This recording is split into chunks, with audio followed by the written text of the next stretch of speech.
Hello guys, कैसे हो? सब ठीक होंगे, ये आशा करते हैं।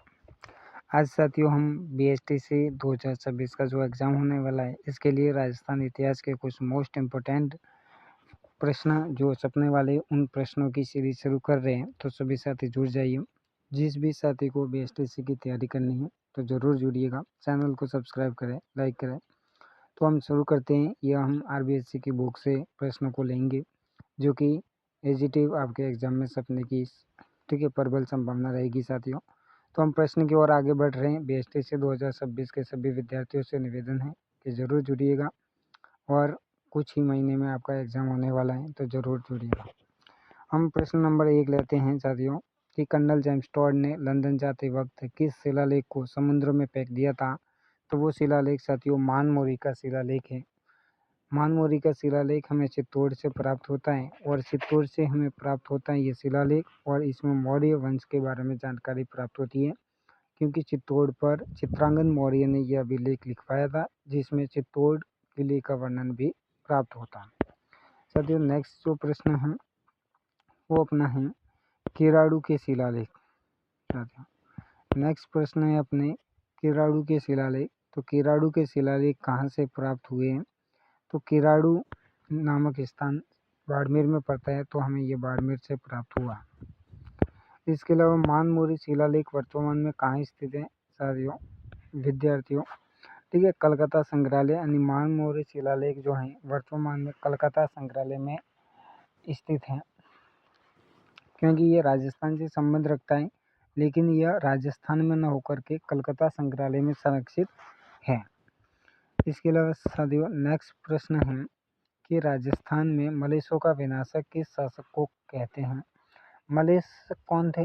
तो होन, भारत और राजस्थान, जहाँ पर मध्यकाल के अंदर जब यहाँ पर पूर्व मध्यकाल हम बात करेंगे 8वीं सदी के आसपास की, तो यहाँ पर मलेशों का आक्रमण हुआ था। मलेशों मतलब होन, शक, ये जितनी भी विदेशी जाति थी इनका आक्रमण यहाँ पर होता था।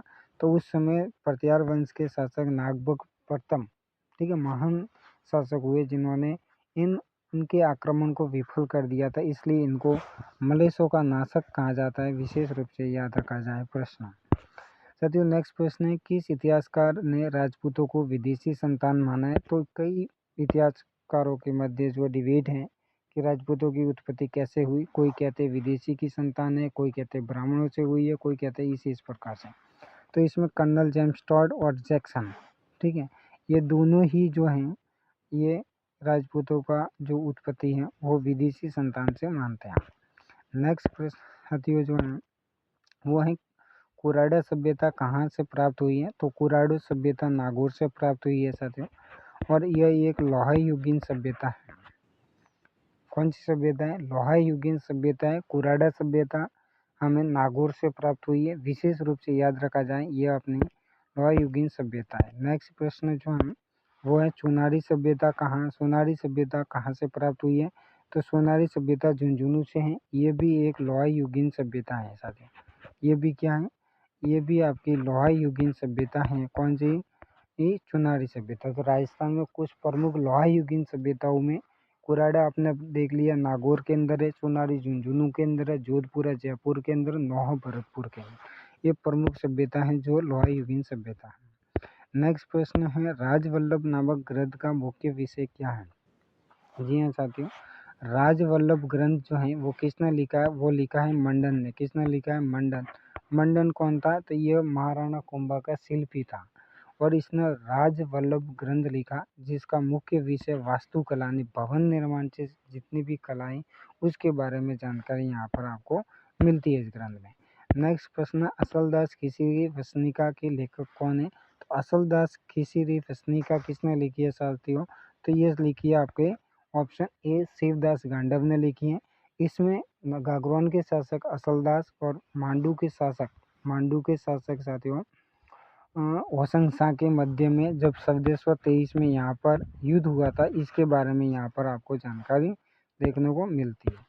साथियों नेक्स्ट प्रश्न जो है ए हिस्ट्री ग्रंथ किसने लिखा है? तो ए हिस्ट्री ऑफ राजस्थान ग्रंथ विशेष रूप से याद रखा जाए ये ग्रंथ विद्यार्थियों रेमा ओझा ने लिखा है। नेक्स्ट प्रश्न है हम डायरेक्ट इनडायरेक्ट जल्दी जल्दी प्रश्न देखते हैं। ठीक है, आप इन प्रश्नों को वेरी इंपॉर्टेंट मान करके याद करिएगा।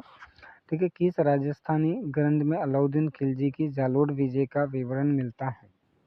देखो, अलाउद्दीन खिलजी का जालोर पर आक्रमण हुआ था कब? 1311 में हम मानते हैं। 1308 में सिवाना पर हुआ, 1311 में जालोर पर हुआ। तो ये जब आक्रमण हुआ, इस समय अलाउद्दीन और कानड़ देव के मध्य युद्ध हुआ था। तो इसकी पूरी जानकारी हमें कानड़ देव प्रबंधन से मिलती है। ये ग्रंथ है जिससे हमें ये जानकारी मिलती है। और साथ ही साथ ये ग्रंथ जो है वो पद्मनाभ ने लिखा था। किसने लिखा था? पद्मनाभ ने ये ग्रंथ लिखा था। कौन सा? कानड़ देव प्रबंधन, जिसमें जालोर के इतिहास और जालोर पर हुए सांके की जानकारी आपको मिलती है। नेक्स्ट प्रश्न है साथियों, कर्नल जेम्स टॉड ने अपना यात्रा वृत्तांत विशेष रूप से याद रखा जाए।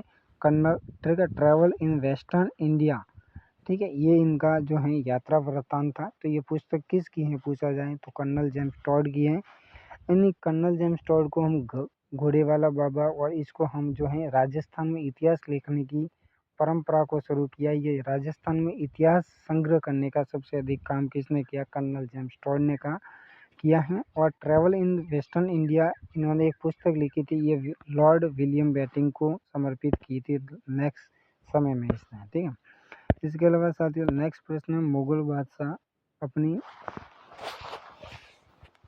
विजयों में से आदि के लिए राठौड़ों की 1 लाख तलवार के एहसानमंद थे, यह कथन किसका है? तो यह कथन भी कर्नल जेम्स टॉड का है। साथियों नेक्स्ट प्रश्न है, किस शिलालेख में चौहानों को वत्स गोत्रीय ब्राह्मण बताया गया? तो देखो, इस शिलालेख में ब्राह्मण यानी वत्स गोत्रीय ब्राह्मण बताया गया। बिजोलिया शिलालेख एकमात्र शिलालेख आप याद रखिए जिसमें चौहानों को ब्राह्मण बताया गया है। विशेष रूप से ध्यान रखना, ये बिजोलिया शिलालेख भीलवाड़ा से मिलता है। कहाँ से मिलता है आपको? भीलवाड़ा से आपको ये शिलालेख प्राप्त होता है। साथियों नेक्स्ट प्रश्न जो है वह है, राजपूताना की किस रियासत के सिक्कों पर एक और सामग्री, ठीक है, साम्राज्ञी विक्टोरिया का चेहरा अंग्रेजी में विक्टोरिया एक्सप्रेस लिखा है, दूसरी ओर नागरी और उर्दू लिपि में महाराजा का नाम लिखा हुआ था। ये बीकानेर के सिक्के थे, क्योंकि बीकानेर के शासक सरदार सिंह, और कह सकते हैं कि बीकानेर और ठीक है अंग्रेजों के मध्य अच्छे संबंध रहा करते थे। ठीक है, नेक्स्ट प्रश्न है साथियों, 1733 में एक पुस्तक थी जिसका नाम है जीज मोहम्मद से, ठीक है, नक्षत्रों पर आधारित ये बुक थी। नक्षत्रों पर आधारित ये बुक थी। ये पुस्तक किसने लिखी थी? ये जयपुर के शासक जो हैं, जयपुर के शासक सवाई जय सिंह ने लिखी थी साथियों। ठीक है, कुछ होगा, जयपुर के शासक जो हैं याद रखिएगा, जयपुर के शासक अपने सवाई जय सिंह ने लिखी थी। इसके अलावा नेक्स्ट प्रश्न जो है वो, राजस्थान के किस जिले में युद्ध संग्रहालय की स्थापना अगस्त 2015 में की गई? तो युद्ध संग्रहालय राजस्थान में जो है साथियों वो कहाँ बनाया गया है? तो वो जैसलमेर में बनाया गया है, क्योंकि यहाँ पर पाकिस्तान के साथ में जो साथियों युद्ध हुआ था, ठीक है, 1965 और 1971 का, उसके फलस्वरूप ही हमने यहाँ पर विजय स्तंभ जैसलमेर में बना लिया है। नेक्स्ट प्रश्न है, नेक्स्ट साथियों प्रश्न है, राजपूत राजाओं ने मुगलों के साथ में संयोग की नीति अपनाई थी, वो घटना 1562 की है, क्योंकि 1562 में सबसे पहले जयपुर रियासत में ने ही मुगलों के साथ में व्यवहारिक संबंध बनाए थे। ठीक है, नेक्स्ट प्रश्न जो है, मारवाड़ के इतिहास का विस्मृत नायक कहा जाता है? ये लास्ट प्रश्न है साथियों, 20 नंबर का क्वेश्चन है, लास्ट प्रश्न है कि मारवाड़ का इतिहास का विस्मृत यानी जिसे कभी नहीं भूल जाते ऐसे नायक, किसी कभी नहीं भूला जाने वाला नायक जिसे हम रावचंद्र सेन कहते हैं। रावचंद्र सेन मालदेवी के पुत्र थे, विशेष रूप से याद रखा जाए। और रावचंद्र सेन ने मुगलों की अधीनता स्वीकार नहीं की। महाराणा प्रताप की तरह ही उन्होंने भी आम जीवन जो है वनों में जीवन व्यतीत किया है, इसे इसलिए ठीक है रावचंद्र सेन को हम भूला बिछड़ा राजा और प्रताप का अग्रगामी, क्योंकि प्रताप से बड़े थे रावचंद्र सेन, तो मारवाड़ के प्रताप हमें इनको कह सकते हैं। तो आज के लिए साथियों इतना ही। नेक्स्ट क्लास जो है रेगुलर एक क्लास आने वाली है, तो ज़रूर इस क्लास से जुड़िए। जो भी एसटीसी की तैयारी कर रहे हैं उसके लिए राजस्थान जी के कंफर्म जो हैं आप ज़रूर इन क्लासों के जरिए जो पेपर को अच्छा कर पाएंगे। ऑल द बेस्ट साथियों, ऑल द बेस्ट। ज़रूर चैनल से जुड़िए, सब्सक्राइब आपको करना होगा। ऑल द बेस्ट साथियों।